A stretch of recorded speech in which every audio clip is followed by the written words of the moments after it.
연구의 발표를 맡은 박이경입니다. 저희 감사합니다. 1조 주제는 1차차 노인과 고령 사회에 대한 이해를 다뤘습니다. 사실 처음에는 약간 개념이기 때문에 굉장히 쉬울 거라고 생각을 했는데 막상 들어가서 지표를 보기 시작하니까 정말 멘붕에 빠졌는데요. 이게 이제 저희가 보통 자료를 찾으면 인터넷 서치를 많이 하는데 자료마다 수치가 다 틀려가지고 제가 또 그런 게 잘 받아들여지지 않는 성격이라 통계청 자료를 굉장히 많이 좀 찾아봤어요. 근데 이제 통계청 자료 보는 게 또 저희가 익숙하지 않고 처음 해보다 보니까 자료 찾느라고 한 이틀 정말 머리가 아프더라고요. 그래서 혹시 여러분들도 기회가 되신다면 또 주차 해당되는 거는 좀 미리미리 자료 찾아놓으시면 만드실 때 좀 편할 것 같아요. 좀 많이 힘들더라고요. 일단 목차는 시간이 없으니까 그냥 넘어가면서 정리했지만 설명드리겠습니다. 1절은 노인과 인구 고령화의 개념에 대한 건데요. 개념의 의미하고 고령화 지표에 대해서 한번 말씀드리겠습니다. 인구 고령화라는 거는 뭐냐면 사망률과 출생률이 같이 저하가 돼요. 지금 우리나라가 저출산 고령화 같이 진행되고 있죠. 그렇게 되면서 한 사회의 전체 인구 중에 노인 인구가 과연 어떻게 증가하느냐, 이것이 인구 고령화의 개념입니다. 실천 현장에서 노인의 개념은 심차적인 기능이 퇴화되고 인지 기능, 또 행동의 변화가 떨어지죠. 그러면서 사회적인 역할 기능이 축소되면서 자기 유지 기능이 약화되는 사람을 노인이라고 정의합니다. 제가 죄송합니다. 빔이 없어서. 실천 현장에서 또 다른 정의를 봤을 때는 생물학적으로 신체가 저희 노화는 제일 먼저 오죠. 네. 퇴화한다거나 심리적으로 이제 정신 기능이 약화된다거나 우울증 같은 것도 많이 올 수 있고요. 또 사회적인 연령으로는 조부모 자격을 획득하는 겁니다. 그리고 주관적 연령으로는 저희도 이제 이렇게 늙어야 되겠죠. 네. 스스로가 나 늙었어라고 생각하는 건데 저희는 그렇게 이제 말도 그렇게 하지 말아야 되겠다는 생각을 했거든요. 그리고 이제 저희가 주로 다루는 게 역연령이에요. 저희가 이제 달력 나이로 출생한 것부터 달력 나이로 시간의 흐름에 따라 사는 게 역연령인데 입법이나 행정에서는 이 수치를 갖고 하고요. 우리 인구 고령화를 측정할 때도 역연령으로 합니다. 인구 피라미드 많이 보셨을 텐데요. 1960년대에 피라미드형이죠. 지금 요 아래 보면 인도네시아 거 하나 참고를 넣었어요. 지금 인도네시아가 저희 나라 60년대와 같죠. 그래서 아마 세계 최강국으로 미국과 중국을 제치고 인도네시아가 올라설 거다 이런 얘기도 많이 들리고 있죠. 저희가 보면 이제 30년이 지나면서 피라미드형 맨 밑에 있는 베이비붐 시대가 이제 점점 이렇게 올라가고 있는 것을 보실 수가 있는데요. 이제 피라미드에서 종형으로 선진국형 주발형으로 그러면서 역피라미드 역삼각형으로 이제 바뀌게 됩니다. 결국은 2070년대 보면은 맨 아래쪽에 출산율은 낮아지면서 노인 인구 수는 증가하고 노인 인구 비율도 굉장히 증가하는 모습을 그림으로 보실 수가 있습니다. 노인 인구 비율은 노인 인구의 절대적인 수가 증가되는 건데요. 그럼 왜 노인 인구가 이렇게 절대적으로 늘어나느냐? 보건의료 기술이 향상이 되고 있습니다. 질병도 조기 진단, 또 질병 치료가 잘 돼요. 질병으로 사망하는 것들이 갈수록 줄어들기 때문에 보건의료 기술의 향상.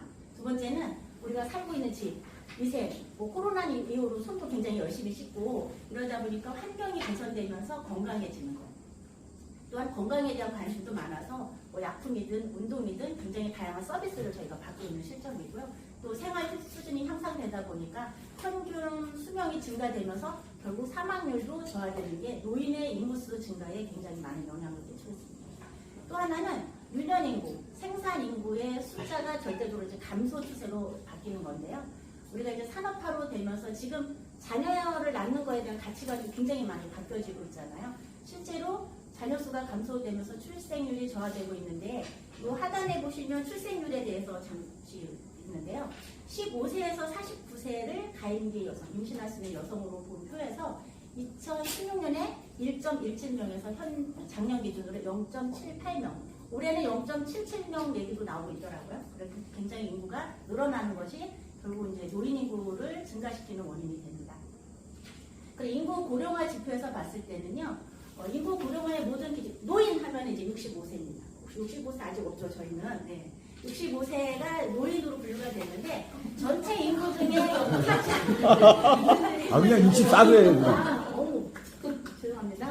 젊어 보이셔가지고 네. 우리 젊게 살아야 되니까 네. 그래서 65세 이상이 차지하는 비율을 얘기했는데요. 7%에서 14% 미만 이러면 고령화가 되어간다 해서 고령화 사회로 보시면 돼요. 14%가 넘으면 이제 고령 사회, 이제 진짜 고령 사회가 되는 거죠. 그리고 20% 이상이 되면 초고령 사회로 이제 비율이 증가되는데 7, 14, 20 이거는 조금 기억하셔도 좋지 않을까라는 생각이 좀 들더라고요. 한국 같은 경우는 요 저쪽 아래 보면은 2000년에 7.2%로 고령화 사회가 됐고요. 2018년 그 통계를 보니까 18년, 90년, 20년 이런 것들이 지표에 많이 나오는데 18년에 14.3%로 고령 사회가 됐고 내년 후년이죠. 20% 이상의 초고령 사회로 이제 저희는 진입을 합니다.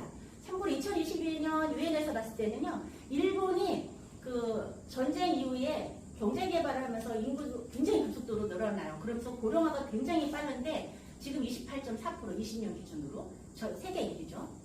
이탈리아, 포르투갈, 핀란드 하는데 세계 평균이 9.3인데 한국 같은 경우는 15.8%로 세계 평균보다 약 7% 정도가 높게 나타납니다.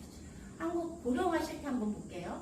뭐 같은 맥락의 말씀이 반복되는데 인구수가 보면은 저 그림에 노인 있는 것이 이제 2020년 OECD랑 비교한 건데요. 위에 있는 파란색이 한국이고 밑에 주황색이 OECD 평균인데 일단 저희가 나이가 높죠. 밑에 그림도 보면은 한국, 일본이 이제 기대 수명이 높은 걸로 표시가 되고 있고요. 결국은 의료 기술이 발달하면서 이제 기대 수명이 연장되다 보니까 70년대는 저희가 평균 60년 살았는데 2010년에는 지금 80세 시대죠. 2065년 되면 이제 88.5세로 이제 수명이 계속 연장되고요. 결국 60년에 비해서 20년 기준으로 약 노인이 8.1배가 증가가 됐습니다. 이 그림은 그냥 한눈으로 보시기 좋은데요. 여기 아래에 보면 지금 이 반짝반짝 하는 데는 노인 인구가 굉장히 기하급수적으로 늘어나죠. 69년, 2024년, 2070년이에요. 반대로 빨간색, 분홍색은 어린이들이죠. 지금 출산율이 굉장히 급격히 또 감소되는 게 굉장히 대조적으로 나타나고 있어요. 그래서 65세 인구가 60년대와 2020년대를 비교했을 때 8.7배. 그 다음에 출생률이 저하되면서 노인 인구 비율은 굉장히 가속도로 2020년 19.7%까지 올라가고 있다는 거. 이것도 마찬가지로 그림으로 그냥 보는 건데요. 생산 연령 인구는 15세에서 64세, 저희를 말하죠. 그 다음에 저희가 이제 통계에서 하는 유소년 인구는 0세에서 14세까지. 그 다음에 고령 인구는 아까 말씀드린 대로 65세 이상인데 전체적인 그림을 봤을 때도 그냥 설명 안 드려도 아실 수가 있을 겁니다. 인구 상황판도 통계청에 가니까 이런 자료들이 다 있어요. 마찬가지로 피라미드에서 주발령 조명에서 이제 역삼각형으로 가고 있고요. 밑에도 보면 여기 박스 파란색이 유소년 인구 42%에서 7.9% 줄었고요. 그 다음에 빨간색 박스 2%에서 46%로 노령화 지수가 620%로 증가가 되고 있어요. 굉장한 속도죠. 자, 이거 하면서 굉장히 많이 위기감이 느꼈고 좀 무섭더라고요. 이거는 좀 넘어가겠습니다. 인구 고령화 속도를 다른 나라랑 한번 비교를 해볼게요.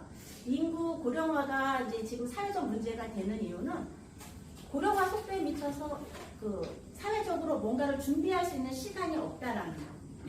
그 다음에 초고령 사회가 되는데 노인에 대한 복지 욕구를 충족할 수 있는 준비가 안 된다는 것. 이런 것들이 문제가 되는데 지금 맨 위에 보면 아까 고령화, 고령, 초고령 말씀드렸죠. 지금 일본 같은 경우가 고령 사회로 가는 24년, 그 다음에 초고령 가는 12년이었어요. 프랑스 같은 경우는 115년에 39년, 굉장히 더디게 가고 있죠. 우리나라 18년에 7년. 뭐 빨리빨리 뭐든지 빨리빨리 하여튼 노인도 빨리빨리 늘어나고 있는 그런 상황을 보실 수가 있습니다. 이것도 마찬가지로 파란색 한국, 중간에 초록색 일본, 미국을 비교했을 때 굉장히 일본도 빠르다고 했는데 저희는 더 빠른 상승 곡선이 확실히 나타나죠. 그러면 도대체 인구 고령화가 뭐가 문제일까 한번 볼게요. 첫 번째가 노동력 부족입니다. 지금 1960년대 전쟁 직후에 둘만 낳아 잘 기르자 뭐 이런 거 많이 알잖아요. 결국은 식량에 대한 해결책으로 이제 출산을 제한했던 건데 그게 이제 부메랑으로 지금 시대에 이제 노령화 문제가 나타나고 있죠. 그러면서 또 문제가 베이비붐 시대가 이제 고령화가 되는 2030년, 2040년이 되면 생산 인구가 줄어드는 게 문제면서 이제 노동력이 문제가 돼요. 지금 그래서 이제 잉여 노동력 결국은 이제 저는 그래서 개인적으로 우리가 사회복지나 이런 거를 준비하는 건 굉장히 좀 잘하는 게 아닌가라는 생각이 드는 게 이제 60세의 뭐 정년퇴직이 문제가 아니라 그 이후에 우리가 2년 노동력을 가지고 우리도 생산 현장에 들어가야 되지 않나라는 생각을 하고 있고요. 그리고 이제 초일산 장려 정책은 뭐 말할 것도 없고요. 또 이제 4차 산업이 되기 때문에 뭐 지금 로봇 같은 걸로 많이 대체가 되고 AI 기술이 대체되는데 그런 것도 계속하는 노력이 좀 필요할 것 같고 이제 외국인 노동자가 많이 유입이 되고 있죠. 제가 알기로는 E7, E9 그 인원도 외국인 노동자인데 기술을 갖고 있는 사람, 아니면 단순 근로자, 그걸 정부에서도 지금 올해도 계속 뭐 10만 명에서 12만 명, 뭐 3만 명 늘린다는 게 계속 발표가 나오고 있거든요. 근데 제가 좀 하나 하고 싶은 것 중에 하나는 저는 이제 외국인 다민족에 대한 관심도 좀 많기도 하지만 이제 라오스에서 지금 계절 근로자들을 이제 보내는 걸 하고 있는데 이 단순히 근로자들이 좀 문제라고 생각하는 게 돈만 벌러 오기 때문에 사람들이 쉬운 경로를 타고 한국에 들어오지만 결국은 불법 체류로 빠지면서 그게 이제 마약이나 이런 게 또 워낙에 외국 사람들이 많이 하기 때문에 마약도 빠른 속도로 퍼지고 있고 그리고 좀 무섭잖아요. 지금 요즘 사회 문제로 이제 그런 것들이 많이 나타나는데 이 외국인 노동자가 이제 저희 서정대도 글로벌화가 있어서 유학 비자로 좀 와서 공부도 하면서 좀 지식 수준도 높이면서 조금 이렇게 직업도 좀 같이 갈 수 있으면 생산력도 좋고 또 사회 문제도 좀 그런 좀 줄어들지 않을까 알아서 개인적으로 제가 하려고 하는 것 중에 이제 하나라서 잠시 설명드려봤습니다. 그래서 그렇다는 거. 수요 인구도 계속해서 줄고 있죠. 2023년은 그래도 5,000명대로 좀 정점인 것 같아요. 얼마나 더 늘지는 모르겠지만 16년에 2,500명 우리나라 인구가 지금 2070년 되면 이제 3,000대로 떨어지고 있죠. 그래서 이것도 표로 한번 보시라고요. 노동력 부족과 수요 인구의 감소가 어떤 영향을 그럼 끼치느냐. 노동시장에서는 노동 공급이 당연히 감소되고 고령화가 노동력을 채우면서 양적으로 질적으로 변화가 되고 있고 결국 생산성 저하가 떨어지는 그런 문제가 나타날 거고요. 경제적으로 봤을 때는 인구수가 있으니까 사회적인 인프라 수요가 감소할 테고 또 그건 고용과 수요가 감소되는 악순환을 낳게 되고 결국 경제활동이나 고용이 둔화되면서 개인적으로 보면 우리가 세금내야 되는 비중은 높아지고 그럼 소비도 위축되고 저축이나 투자도 감소되고 결국 재정 수지 악화로 가게 될 거고요.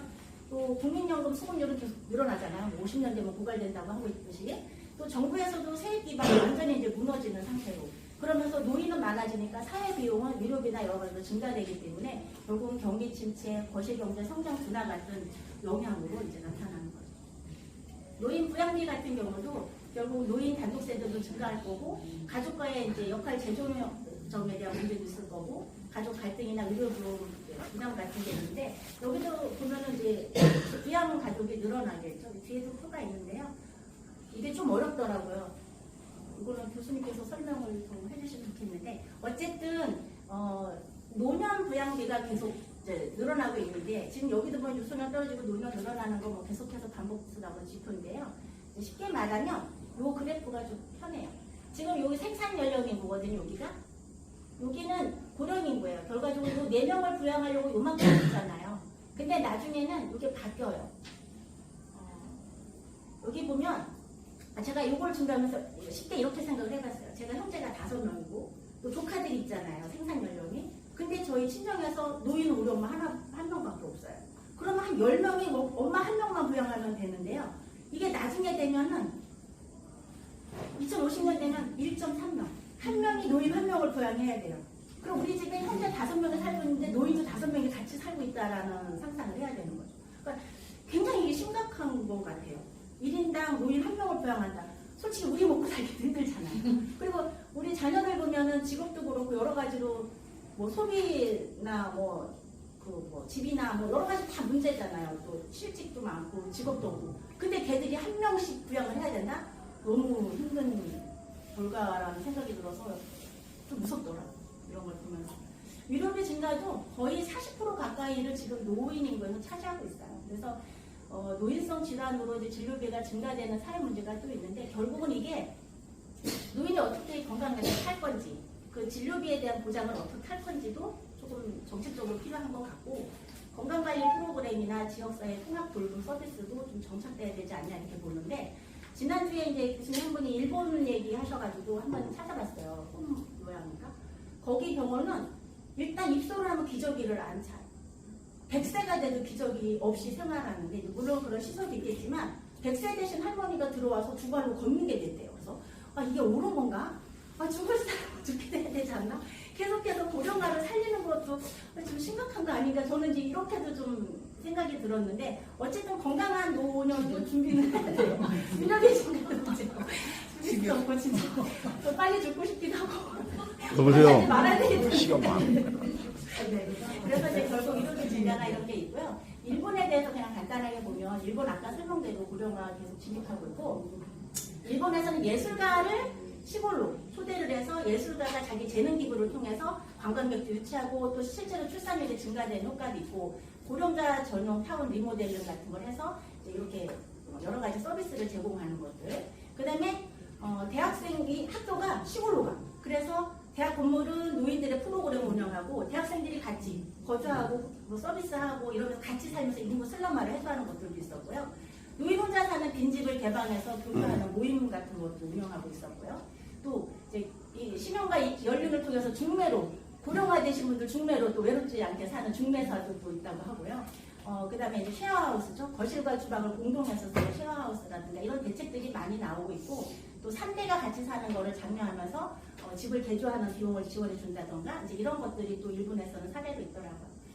결국 이 초고령화 해답은 잘 모르겠어요. 이제 저출산도 해결해야 되는데, 이번에 영광군 같은 경우는 제가 보니까 첫째 낳으면 500, 둘째 낳으면 1200, 셋째에서 이상 낳으면 3천만 원을 주고, 뭐 전세 대출도 3년 동안 15만 원씩 매달 이렇게 내주고, 뭐 이런 것들 해서 출산율이 1위라고 하는데, 애만 낳고 또 다른 데도 간대요. 어쨌든 그 돈으로 해서 출산율이 다른 데에 비해서 좀 뭐 많다 이런 얘기도 있긴 하고요. 그래서 뭐 그 인구 트렌드라는 것도 좀 살펴보니까, 어떤 학자님은 이런 현상에 대해서 문제로만 생각하지 말고, 인구 구조를 대비하고 이제 노년에 뭐 새로운 시장을 개척하는 또 새로운 판로로 또 삼아도 되지 않냐, 뭐 이런 제안도 내놓긴 하는데, 어쨌든 공동육아도 저는 좀 해야 될 것 같고요, 자녀들. 그래서 저희가 내일이 아니다라고 할 게 아니라 정말 같이 관심하고 동참해야 되는 노인 문제라는 생각이 좀 많이 들었습니다. 이상으로 마치겠습니다.